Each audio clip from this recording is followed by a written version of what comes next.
The long black body fur is matted with his own blood, which drips endlessly from his long front fangs and talons. In this form, Malar can snarl, growl, and roar, but not speak.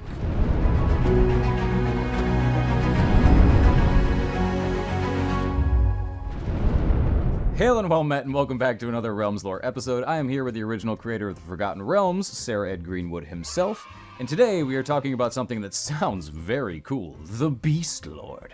You want to fill him in, Ed? Sure, yeah, the Beastlord in this case is the god Malar, the lord of the hunt. And we're going to be exploring not just the god, but his worshippers and what they do in the realms to you if you're in the way, If you're enjoying these Realms Lore episodes, please be sure to check out our Patreon. That's patreon.com/EdGreenwood. And if you become a protector of the realms there, you'll be directly supporting Ed to continue creating these videos here for you now. So in the meantime, please enjoy this Realms Lore video on the Beastlord. Malar is the great beast, the god of hunting and bloodlust. Increasingly, he is venerated as the patron of lycanthropes and other shapeshifters whose changes of form don't come from spells they cast on themselves. Many lycanthropes believe that prayers to Malar are rewarded by the Beastlord with greater control of their own shapeshifts and bodies.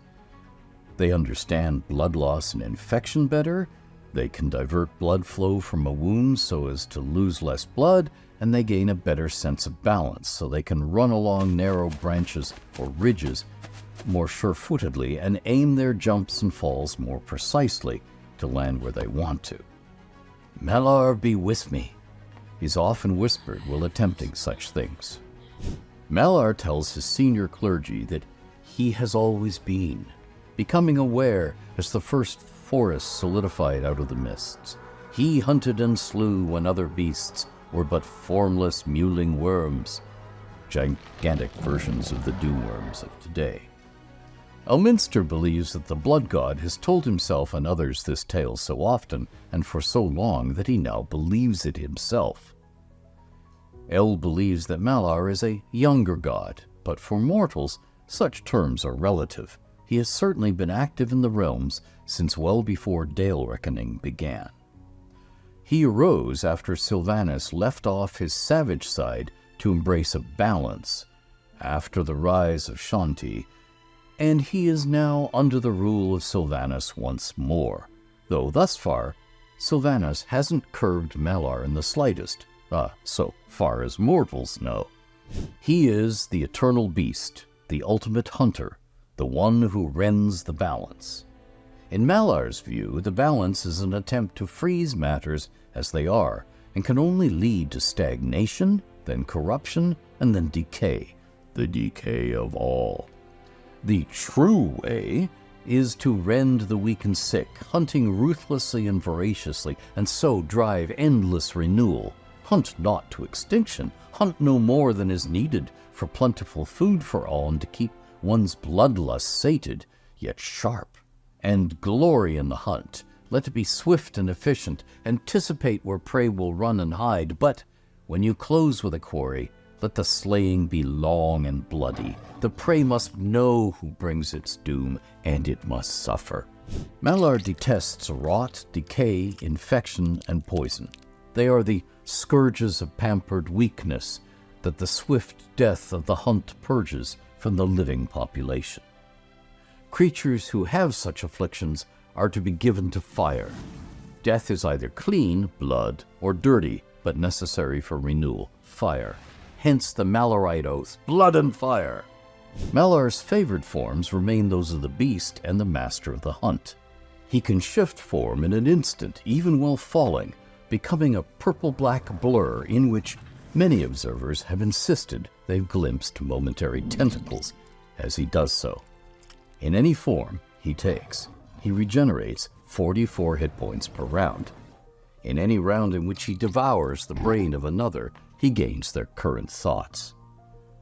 The beast is a 12-foot-long, sleek and agile jet-black panther-like male great cat who can readily balance on his hind legs. His tail, also 12 feet long, is prehensile, ends in a large black hair tuft that hides a strong, human-like grasping hand. Neither left nor right, it has thumbs on either side of its palm, and can sweep and lash as a weapon. The long black body fur is matted with his own blood, which drips endlessly from his long front fangs and talons. In this form, Malar can snarl, growl, and roar, but not speak. As the beast, Malar is capable of jumping gaps of 90 feet, landing on his feet from nigh any tumble. The master of the hunt is a long, black-furred, hair long enough to conceal his genitalia, bipedal humanoid who stands 16 feet tall, has a long black tail like a horse, hooves that are rubbery and can grip on ice and water-drenched loose stones, and a large, 20-point, all long, slender pointed horns, rack of antlers that he can grow. Points appear on his scalp in seconds, but the full rack takes a full minute to develop, and retract takes 3 minutes to entirely vanish. Points stay rigid and sharp, but the rest turns rubbery as it goes back into the skull. The master has burning bright eyes with black pupils, crimson irises, and scarlet sclera. They turn a vivid, glowing emerald green when he is enraged. Rather than a nose and a mouth with a rigid jaw and teeth, the master has a waffling, as the wet, wheezing noise of his breathing has usually been described by humans, flesh-draped hole. Folds of flesh surround this mouth hole, and Malar can control them to cover the hole or shape it. As a result, he can speak and form a trumpet to amplify moose-like bleating or rumbling, so his call can be heard up to a mile away. His customary speech as the master is in a deep growling mutter, and he'll raise his voice into a vicious snarl if he wants his voice to carry. However, since his defeat by Nobanian in the time of troubles, Malar has frequently appeared on Toril as a jet-black lion, perhaps 30 feet long, plus tail, that has crimson talons and eyes, and whose footfalls are marked in a mist of shed blood exuded from the pads of his paws. This constant leakage of blood doesn't seem to weaken the deity. In this form, he can purr, snarl, and speak with clear precision, in a breathy, almost feminine voice. Clergy of Malar wear strap-on claws and talons when fighting, or wield clubs that have beast horns and talons embedded in them. Such talons, claws, and horns must be gleaned from real creatures, never forged or carved in imitation of real ones. If a priest of Malar can't get these sort of weapons, knives or short swords are acceptable, but whenever possible they should have bone or antler handles or be adorned with beast talons, even if merely ornamental. Clergy who must travel, or who wish to impress laity, often wear bear pelt, fur, overcloaks, complete with attached tails. Extra preserved claws and paws from other creatures are often sewn onto these to dangle from lower edges. Sometimes these are from scaled reptiles and other creatures that obviously don't match the furred source of the main cloak. Sewing together mismatched furs is acceptable, but large pelts from a single beast are preferred. Clergy of Malar collect all of the blood of Malar they can, no matter what form Malar takes when shedding it. From it, they make healing potions that mend damage but confer intense burning pain with this healing. Most Malarite clergy employ slashing talons and the more powerful rending talons battle spells, as well as the more defensive Wall of Goring, which is Force level evocation. Casting time, 1 action. Range, 60 feet. Components, verbal, somatic, and material. The material being a shard of bone or antler. Duration, 1 minute per level. Unless ended earlier by will of the caster, this use of will doesn't require an action. You create a vertical wall of whirling, razor-sharp antlers made of magical energy. The wall appears within range and lasts for the duration. You can make a straight wall up to 60 feet long, 20 feet high, and 5 feet thick, or a ringed wall up to 40 feet in diameter, 20 feet high, and 5 feet thick. The wall provides 3/4 cover to creatures behind it, and its space is difficult terrain. When a creature enters the wall's area for the first time on a turn or starts its turn there, the creature must make a dexterity saving throw. On a failed save, the creature takes 4d4 piercing damage. On a successful save, the creature takes 2d4 damage. When you cast the spell using a spell slot of 7th level or higher, the damage increases by 2d4 for each slot level above 4th.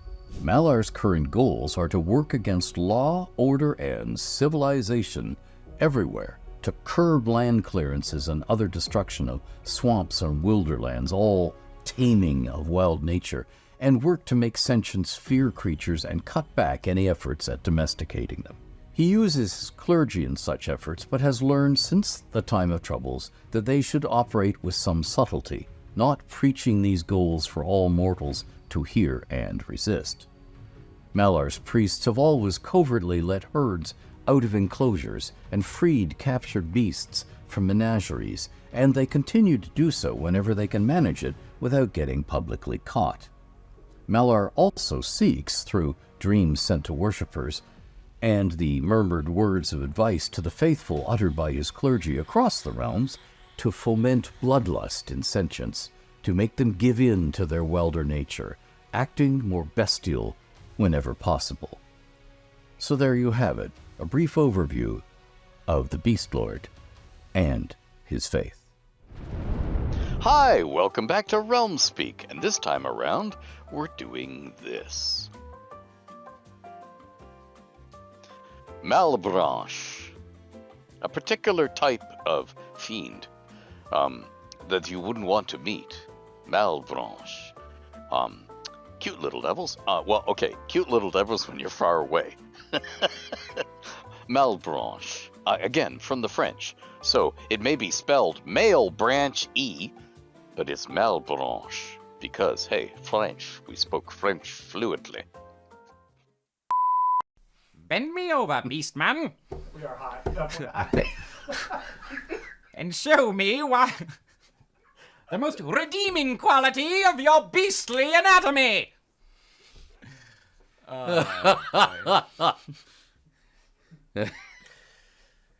So I'm Beastman. You blithering boob! Beastlord is one of the greatest cartoon voices. Alan Oppenheimer, baby. I think he was Starscream, too. Yeah. Okay. Anyway. There you go. There you go. Add that to the resume. And it's your turn to wear the skirt. Yeah, Dai Ding or Mugu Gai Pan. Yeah. Ooh, let's pork fry.